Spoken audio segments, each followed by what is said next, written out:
Hey, so in this video, I'm going to share one huge thing that is a main reason why we loop cycles over and over again of screaming, spanking, etc. And I'm also going to share a practical, easy to use, intentional action step that can help us to experience more connection with our children. The free resources and tools that I'm giving out now for anyone who comments the word peace or DMs me the word peace is unlike anything I've given out before over the past 4 years.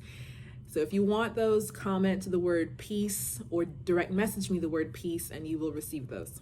My name is Michelle Bowen and I support parents as they take intentional action steps to reduce spanking, screaming, overwhelm, mom guilt, power struggles, and as we use parenthood strategically in a way that helps us experience more unity and connection in the home, breaking cycles left and right every day.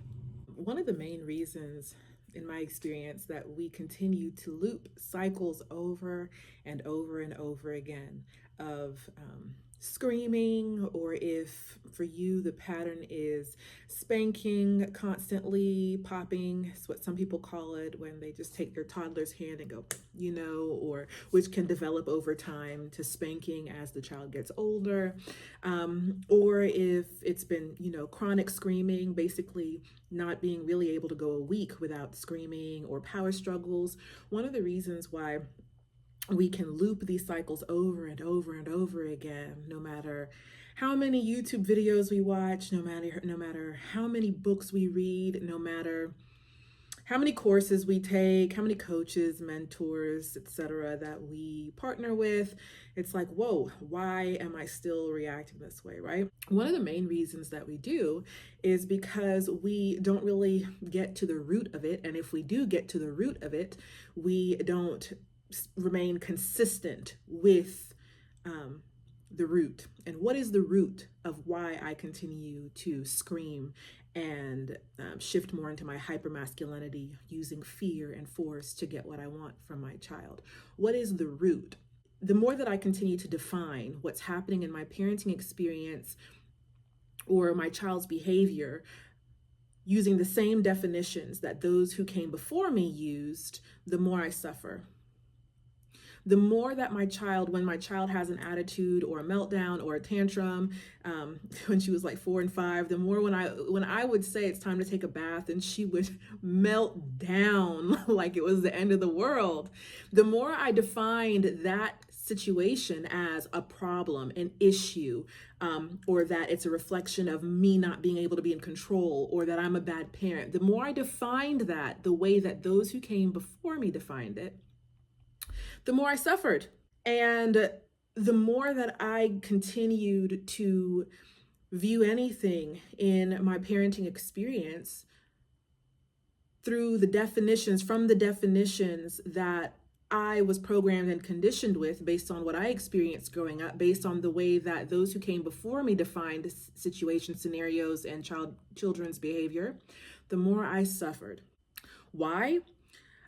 Because it's from those definitions that we act and think. So if I'm defining my child melting down because it's bath time as a problem, an issue, or a sign that I need to use fear and force to get the behavior from her that I want, that's going to lead to me screaming at her, or spanking her, or hitting her, or threatening her. It looks like it's because of what she's doing, but it's because of how I'm defining what she's doing. For me, getting to the root of the behaviors that I felt mom guilt for, and getting to the root of the behaviors that I no longer wanted to cycle over and over and over again, for me, getting to the root of it was being consistent about the definitions I was giving to what was happening. So there's how you were programmed to define what's happening, and then there is how you choose to define what is happening. You have taken your power back. You are no longer draining your power by defining parenthood, situations that happen in parenthood and your child's behavior the way that those before you, or the way society tells you to define it. You are now giving yourself permission to define what happens in a way that feels true for you. Example, my child flipping out when it's time to take a bath, she's processing. She's triggered just like the rest of us get triggered. She's a human. She's being given an opportunity to level up in her ability to handle having to do something that she might not be fully on board with doing, but that is good for her or best for her in this moment. She's giving herself an opportunity to level up in her ability to go with the flow of life instead of resist it. And there are 60, 70, 80, 90-year-olds who cannot do that, or who are at a place in their journey where they are not able to go with the flow of life, who still resist it and have tantrums.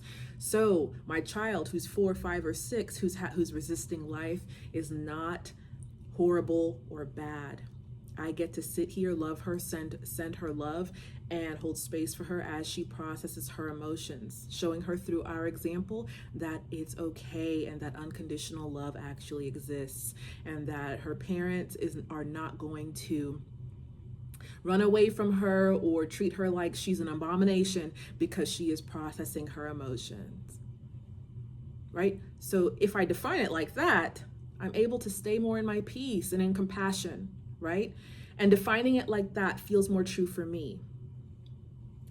It just feels better. It feels more in alignment with the type of relationship that I want to have with my child and myself. It feels much better on my nervous system. Okay? So it's not about defining it that way because it makes me a better person or a better parent. It's about defining it in a way that just feels true for me. That just feels good for me and the type of environment I want to have in my home. So I invite you in this video to give yourself permission to journal or just look back on moments where you have been very triggered and flipped out. And I want you to lovingly, I'm inviting you, or you're inviting yourself through this video, to lovingly look back on those moments and to really see how you were defining it. And then give yourself permission to acknowledge that you learned to define it that way. And that due to learning to define things in that way, seeing things in a negative light, a lot of us, it led to also learning to react from those definitions, spanking, screaming, etc. Right? So these are learned definitions, and I invite you to give yourself permission to really feel into what definition of that moment feels more true for you.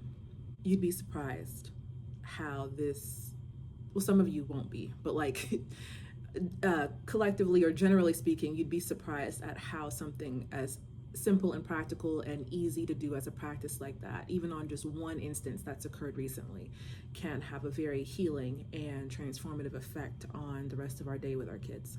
So the solution is really to give ourselves permission to recognize, okay, well, defining this like this feels horrible. So if I had never been conditioned or programmed to define this situation in this way, what's a definition of this that I would have said, hey, that definition really feels good to me?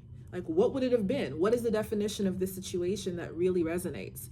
And giving ourselves permission to be ourselves through choosing our own definition of what's happening. So again, comment the word peace or send me a direct message with the word peace if you want me to send you some of these free resources or tools that can help you experience more peace in parenthood.